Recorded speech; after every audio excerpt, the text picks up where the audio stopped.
Hello friends, good নুন সবাইকে। আশা করছি সবাই ভালো আছো। তো আজকে দেখতে পাচ্ছ একটা কুকিং ভিডিও নিয়ে চলে এসেছি তোমাদের সাথে শেয়ার করতে, যেটা আমি আজকে তার রেসিপিটা তোমাদের সাথে শেয়ার করছি। দেখতে থাকো আর আমাদের পাশে থেকো। তো প্রথমে ভালো করে নুন, হলুদ আর একটু হালকা জিরে গুঁড়ো দিয়ে মাছটাকে মেখে নিয়েছি।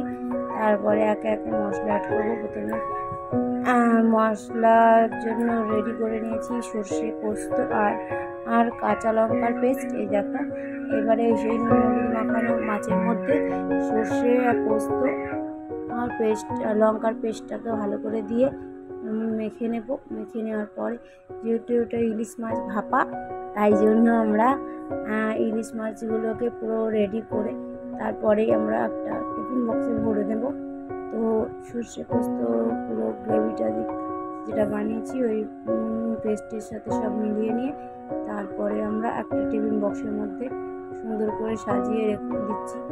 তারপরে আমরা গ্রেভিটা ওপর থেকে ছড়িয়ে দিয়ে ভালো করে ম্যারিনেশন করে কিছুক্ষণ রেখে দিলে ভালো হয়। তারপরে আমরা বক্সটা বন্ধ করে ভাপিয়ে নেব। তো মোটামুটি আমাদের কমপ্লিট হয়ে এসেছে, গুছিয়ে নেওয়া হয়ে গেছে। এবার আমরা এটাকে টিফিন বক্সটা একটু তেল আর কাঁচা লঙ্কা দিয়ে ডেকোরেশন করে এবার এটাকে ঢাকা বন্ধ করে আমরা চলে যাবো রান্নার জায়গায়। তো রান্নার এখানে এসে আমরা কড়াতে জল গরম করবো একটু হালকা। তারপরে তার মধ্যে মাছগুলো মাছ মাখানো টিফিন বক্সটাকে দিয়ে ঢাকা বন্ধ করে রাখবো। ঢাকা বন্ধ করে কিছুক্ষণ ভাপাবো। তো মোটামুটি মিনিট 20-30 ভাপানোর পরে আমরা ফিরে আসছি। তো মিনিট 20-30 পরে আমরা এসে দেখো, তোমাদের দেখাচ্ছি কেমন হয়েছে কুকিংটা। তো তোমরা দেখতে থাকো আর আমাদের চ্যানেলে নতুন হয়ে থাকলে অবশ্যই আমাদের চ্যানেলটির পাশে থেকো।